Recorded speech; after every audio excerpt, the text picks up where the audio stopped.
Hər kəsə yenidən salamlar. Keçən hissəmizdə ayənin məzmununu təhlil edib dostluqdan bəhs etdiyini sübut etdik. Lakin ortada şiə alimlərinin çox möhkəm yapışdıqları bir ləfz, bir söz var. Rüku. Bəli, onlar deyirlər ki, rüku halında zəkat verərlər cümləsi mütləq şəkildə fiziki olaraq namazda əyilmiş vəziyyətdə sədəqə verməyi bildirir. Çünki rükunun başqa mənası yoxdur. Elə Əş-Şərif Əl-Murtada da Əş-Şafi fil İmamə əsərində tam olaraq bunu iddia edir.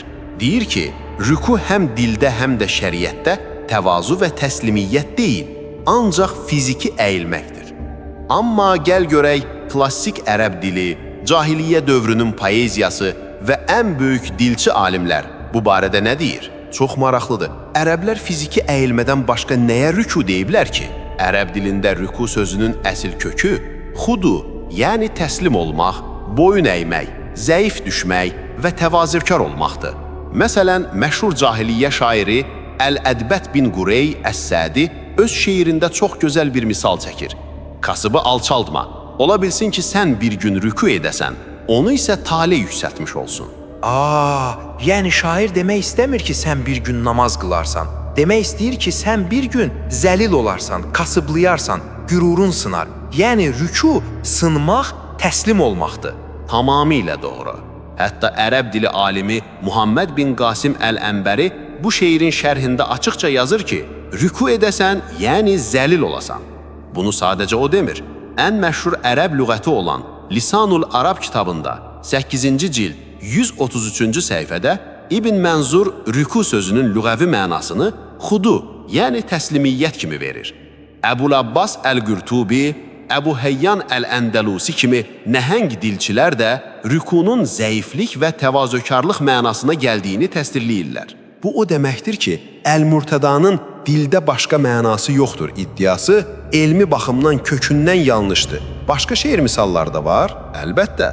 İbn Cərir Ət-Təbəri Cəmül Bəyan təfsirində rüku edənlərlə birlikdə rüku edin ayəsini izah edərkən başqa bir şairin, İsam bin Ubeyd Əz-Ziməninin şeirini misal gətirir. Şair deyir ki, qızı çox ucuz qiymətə satdı və atası kasıblıq səbəbilə rüku etdikdən sonra bundan yararlandı.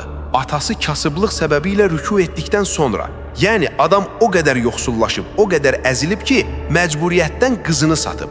Buradakı rüku tamamilə həyatın qarşısında aciz qalmaq, təslim olmaq deməkdir. Namazla yaxından uzaqdan əlaqəsi yoxdur. Ay, sağ ol.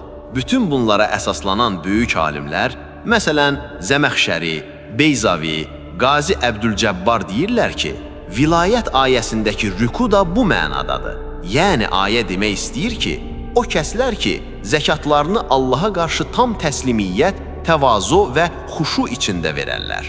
Bu cür təfsir həqiqətən də həm məzmunla, həm də Allahın tərif üslubu ilə daha çox üst-üstə düşür. Yəni, Allah insanları idman hərəkəti edərkən sədəqə verdikləri üçün yox, qürurlanmadan, təkəbbür etmədən, qəlbdən təslim olaraq zəkat verdikləri üçün tərifləyir. Mükəmməl bir fərq tutdun. Təvazökarlıqla verilən zəkatla sadəcə bir fiziki hərəkət anında verilən sədəqənin fərqi.